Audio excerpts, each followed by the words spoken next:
BC నాయకులు పిల్లుట్ల రగ్గారిని మాట్లాడవలసిందిగా కోరుచున్నాము.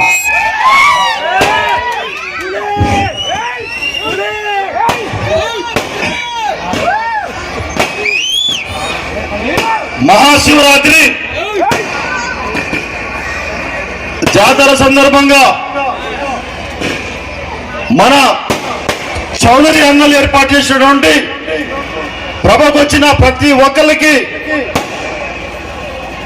శుభాకాంక్షలు తెలియజేస్తా ఉన్నాను.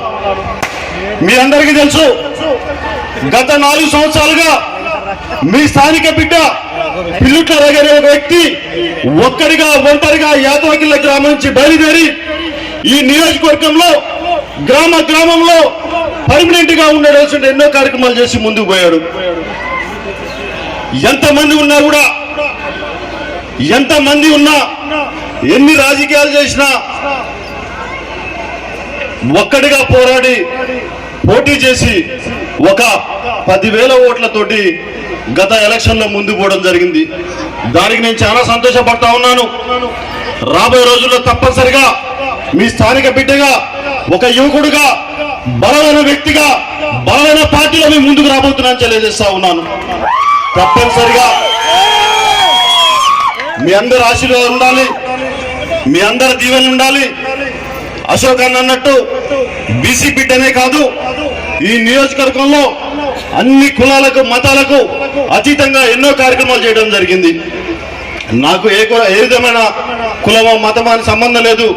నేను ఒక చదువుకున్న వ్యక్తిగా, ఒక ఉన్నత విద్య చదువుకున్న వ్యక్తిగా గ్రామాన ఎన్నో కార్యక్రమాలు చేసి యువతకి ఎంతో మందికి హైదరాబాద్ లో ఉద్యోగాలు ఇప్పించడం జరిగింది. ఎస్ఐ కానిస్టేబుల్ కోచింగ్లకి దగ్గరగా 1,500 మందికి హుజూర్ నగర్ తీసుకపోయి హైదరాబాద్ లో కోచింగ్ ఇప్పిస్తే 24 మందికి కానిస్టేబుల్ ఉద్యోగాలు వచ్చినాయి, 4 ఎస్ఐ ఉద్యోగాలు వచ్చినాయి. ముఖ్యంగా గుర్తుపెట్టుకోండి, 60 సంవత్సరాలు దాటిన మీ అందరి ఒక్కసారి మీరు ఆలోచించండి, మీ పిల్లల భవిష్యత్తు గురించి ఆలోచించండి. ఇక్కడ 70% యువకులు ఉన్నారు, మీరు ఒకసారి గమనించండి అని చెప్తున్నా. యువకుల మనస్తత్వం తెలిసిన వ్యక్తిగా, యువకుల మనోభావాలు తెలిసిన వ్యక్తిగా, వాళ్ళు ఏం చదువుకున్నారు, ఏం చేస్తున్నారు, రోడ్ల మీద తిరుగుతున్నారా, ఫ్యాక్టరీల పక్కన తిరుగుతున్నారా, ఏం చేస్తున్నారని మీ అందరికీ తెలుసు. ఇక్కడ ఎన్నో ఫ్యాక్టరీస్ ఉన్నాయి దగ్గరగా. ఇక్కడ ఇవ్వాలనుకుంటే కొన్ని వేల ఉద్యోగాలు ఇక్కడ ఇవ్వచ్చు, కానీ ఎక్కడో హుజూర్ నగర్ లో పెట్టేసి ఎక్కడో వాచ్మెన్ ఉద్యోగాలు, సెక్యూరిటీ ఉద్యోగాల కోసం చేస్తారు, ఇంకా మోసం చేస్తారు. మీరు గమనించాలని చెప్తా ఉన్నా. అలాగే ఒక వ్యక్తి వచ్చిన తర్వాత రాబోయే రోజుల్లో ఈ సిమెంట్ ఫ్యాక్టరీ సంగతి చూస్తాం.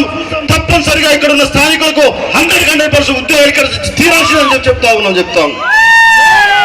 ఇదే చూస్తా ఉన్నాం, ఇన్ని ఇండస్ట్రీలు ఉన్నాయి. ఈ మేలచేరులో కొన్ని వేల కోట్ల రూపాయలు మేలచేరు నుంచి బయటికి పోతా ఉన్నాయి. కానీ ఇక్కడ ఒక కార్పొరేట్ హాస్పిటల్ లేదు. ఎన్నో యాక్సిడెంట్లు జరుగుతూ ఉన్నాయి, ఎంతో మంది చనిపోతా ఉన్నారు. కనీసం ఒక ఫ్యాక్టరీ వాళ్ళతో ఇక్కడ కార్పొరేట్ హాస్పిటల్ పెట్టించాలన్న ఆలోచన కూడా లేదు. రాజకీయాలంటే ఆ టైంలో రావటం, డబ్బులు పంచడం, చలామణి కావటం, వెళ్ళిపోవడం జరుగుతుంది. ఒక్కసారి ఆలోచన చెప్తున్నా, నేనేదో ఎమ్మెల్యేనయ్యో ఎవరి మీద పెత్తనం చేయనీకో రాజకీయాలు చేయనీకి రాలేదు. 100% నేను ఒక యాదవకల బిడ్డగా, నేను చిన్నప్పటి నుంచి ఒక ఆశయంతో పెరిగిన వ్యక్తిగా చెప్తా ఉన్నా. నియోజకవర్గాన్ని మార్చి తీరాలని చెప్తా ఉన్నా. ఇట్లాంటి ఎన్నో కార్యక్రమాలు ఉన్నాయి. నా సొంతంగా కూడా రకరకాల మేనిఫెస్టో ఇవ్వడం జరిగింది. ఆ మేనిఫెస్టో ఇప్పుడు ఫాలో అవుతా ఉన్నారు, చాలా సంతోషం. తప్పనిసరిగా రాబోయే రోజుల్లో మీ అందరి ఆశీస్సులతో ఆ మహాశివుని నమ్ముకొని ఒంటరిగా వచ్చిన వ్యక్తిని 100% మీరు ఆశిస్తారని, మీ దీవెనలు ఉంటాయని కోరుకుంటూ మరొకసారి నన్ను స్టేజ్ మీద పిలిచినటువంటి మన చౌదరి అన్నలకు ప్రతి ఒక్కరికి పేరున ధన్యవాదాలు తెలియజేస్తున్నా.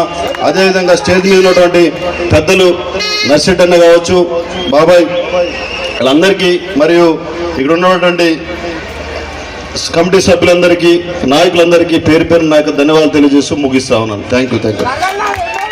అలాగే మండల పార్టీ అధ్యక్షులు శ్రీ కాకనూరు భాస్కర్ రెడ్డి గారు.